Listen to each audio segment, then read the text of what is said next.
दोस्तों एक बार फिर नंबर सिस्टम का टॉपिक आपके लिए लेकर आई हैं। इस टॉपिक के हमने 3 वीडियो पहले भी अपलोड कर दिए हैं। आज नंबर सिस्टम का चौथा पार्ट है वो अपलोड करने जा रही हैं।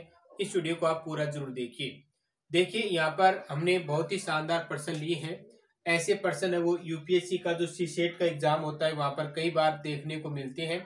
अन्य जो सरकारी एग्जाम होते हैं उनमें भी संख्या पद्धति का टॉपिक बार बार पूछा जाता है, तो इन प्रश्नों को ध्यान से देखिए। पहला प्रश्न है वह छोटी से छोटी प्राकृतिक संख्या क्या है जिसे 49, 57, 35 में जोड़ने पर प्राप्त संख्या 11 से गुणज हो। यानी अगर इसमें एक ऐसी संख्या जोड़ दें तो उसके बाद क्या होना चाहिए, 11 का गुणज होना चाहिए, यानी 11 को इसमें पूरा पूरा भाग जाना चाहिए।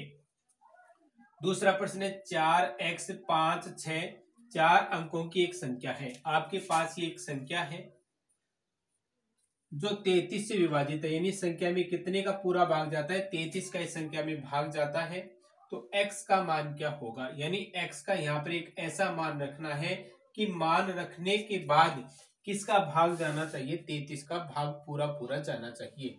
ये 2 प्रश्न है। तो चलिए पहले प्रश्न की बात करते हैं। तो पहले आपको विभाजिता का नियम का पता होना चाहिए। विभाजित नियम क्या होते हैं, चलिए हम आपको बताते हैं कि विभाजित नियम होते क्या है। जैसे मान लें किसी संख्या में आप 2 का भाग दें, कितने का भाग, कोई भी संख्या उसमें 2 का भाग दें, तो क्या पता करना होता है।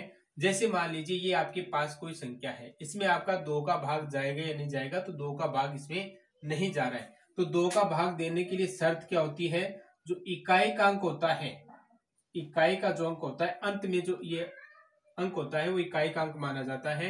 इकाई, दाई, सैकड़ा, इस प्रकार से चलता है। तो इकाई के अंक में क्या होना चाहिए, 0 होना चाहिए, 2 होना चाहिए, 4, 6, 8। अगर ये संख्या होती है तो फिर किसका भाग जाता है, 2 का पूरा पूरा उसमें भाग जाता है।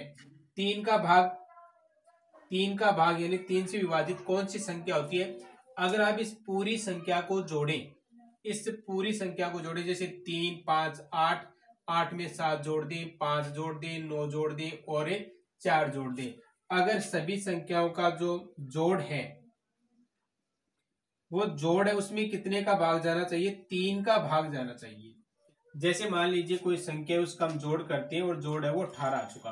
अब देखिए 18 में भी किसका, 3 का भाग पूरा पूरा जा रहा है। तो कहने का अर्थ है कि उस संख्या में भी क्या जाएगा, 3 का पूरा पूरा भाग जाएगा। यानी टोटल संख्याओं का आप योग कीजिए, अगर योग में 3 का भाग जा रहा है तो उस पूरी संख्या में भी क्या जाता है, 3 का पूरा पूरा भाग जाता है। ये होता है 3 का रूल। 4 के रूल की बात करें तो 4 का होता है, जैसे एक तो इकाई का अंक, उसके बाद आता है दहाई का अंक।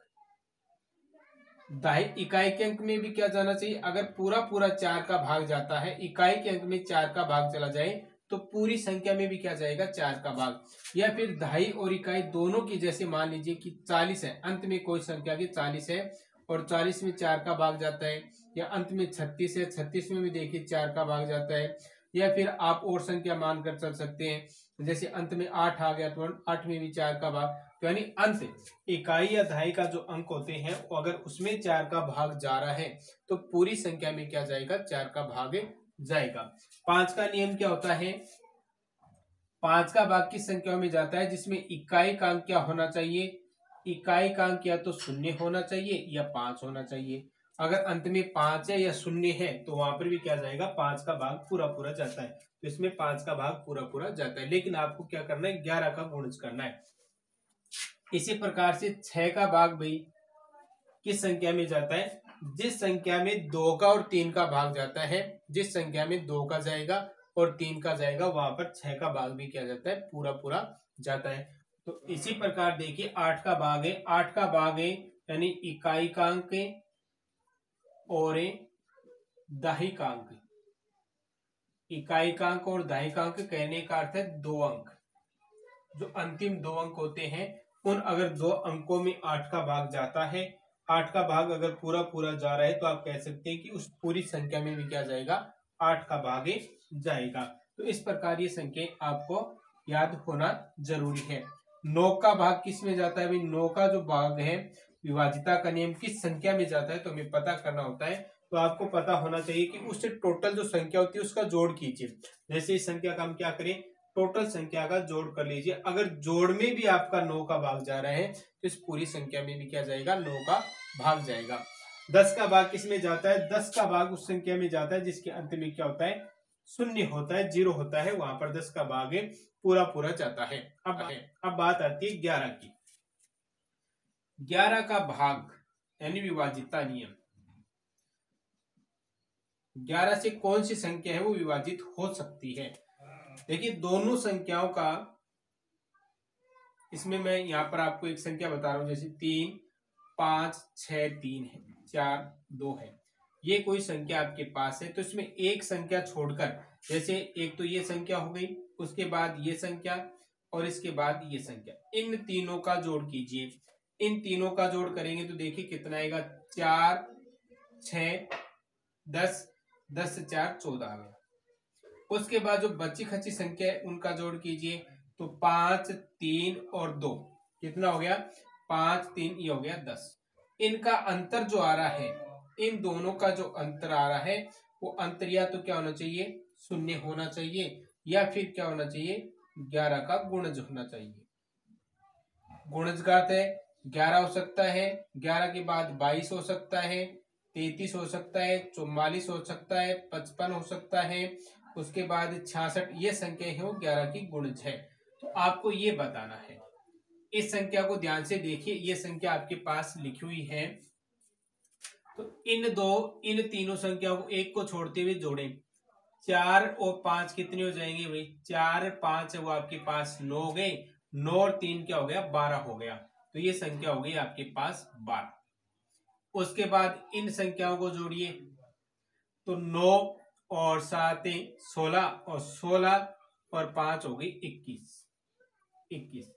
इसको आप घटाकर देखिए, तो घटाएंगे तो आपके पास संख्या क्या बची, 9। लेकिन रूल क्या कह रहा है कि दोनों का अंतर है वो तो क्या होना चाहिए, या तो 0 होना चाहिए या उसका जो अंतर है वो 11 होना चाहिए। तो यहाँ पर अंतर नहीं हो रहा है 11, कितने कम रह गए भाई, 2 कम रह गए। अगर यहाँ पर हम 23 कर दें, अगर हम 23 कर दें तो 12 में से जैसे ही 23 घटाएंगे तो आपके पास 11 बचेंगे। तो कौन सी संख्या, अगर आप यहाँ पर क्या जोड़ किया आपने, 21 थे, 21 में आपने 2 जोड़ा तो संख्या आ गई 23। तो यहाँ पर भी आप क्या कर दें, 2 जोड़ दें, यानी यहाँ पर कितना आ जाए, 7 अगर हो तो 11 का भाग पूरा पूरा जाएगा। तो कहने का अर्थ है कि वह छोटी से छोटी प्राकृतिक संख्या कौन सी है, तो वह 2 है। अगर आप जैसे ही संख्या में 2 जोड़ देंगे और 2 जोड़ेंगे तो ये लास्ट में क्या हो जाएगा, 37, और 11 का भाग पूरा पूरा चला जाएगा, यानी 11 की गुणज हो जाएगी। तो दूसरा प्रश्न देखिए, क्या दूसरे प्रश्न में लिखा हुआ है 4x 5 6 4 अंकों की एक संख्या है जो 33 से विभाजित होती है, तो x का मान बताइए। तो 4x 5 और 6, तो पहले तो आपको देखिए 33 का विभाजन करें, एक तो हो जाएगा 11 इंटू 3, अगर 11 को आप 3 से गुणा करते हैं तो 33 ये संख्या आती है, 11 इंटू 3। अब देखिए यहाँ पर अगर इनका सभी का जोड़ करके देखें कि 3 का भाग इसमें जा रहा है या नहीं, तो 3 का भाग दें इस संख्या में पूरी में, तो 4 5 और 6, तो टोटल क्या हो जाएंगे 15। 15 प्लस क्या आ गया, x आ गया, यानी ये भी जुड़ेगा। अब इसमें क्या दे भाई, 3 का भाग दे, तो 3 का भाग दे तो x का मान अगर आपके पास 3 हो, अगर x का मान 0 रखें तो भी 3 का भाग जा सकता है, x का मान आप 3 रखें तो भी 18 में जाएगा, x का मान आप 6 रखें तो भी 3 का भाग जाएगा, और x का मान अगर आप 9 रखें तो भी क्या जाएगा भाई, इसमें 3 का पूरा पूरा भाग जाएगा। ये संख्या आप यहाँ पर रख सकते हैं, यानी x का मान 3 के अकॉर्डिंग 0 हो सकता है, 3 हो सकता है, 6 हो सकता है, 9 हो सकता है, यानी 4 संभावनाएं बनती है। दूसरी कंडीशन क्या है, 11 का रूल लागू करें, ये देखिए संख्या, इन दो संख्याओं का जोड़ करें, 11 से विभाजित करके देखें तो 4 और 5 हो जाएंगे 9, बराबर में 6 का और x का, तो 6 प्लस x। अब देखिए इन दोनों को बराबर करें तो 9 बराबर 6, और प्लस में यहाँ पर ऐसी संख्या रखें कि 3 से इसका भाग जा सके, यानी 11 और 3 का इसमें पूरा पूरा दोनों का भाग जाना चाहिए। अगर मैं यहाँ पर 3 रख दूं तो 9 बराबर 9। अब देखिए दोनों संख्याओं का जो योग है वो क्या हो गया, यानी 9 में से आप 9 घटा देंगे तो 0। तो दो संख्याओं का जो अंतर है वो कितना होना चाहिए, 0 होना चाहिए। तो ये हो गया भाई 0।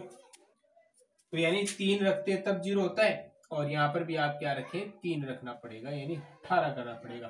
तो कहने का अर्थ है यहाँ पर जो x का मान होगा वो क्या होगा, 3 होगा।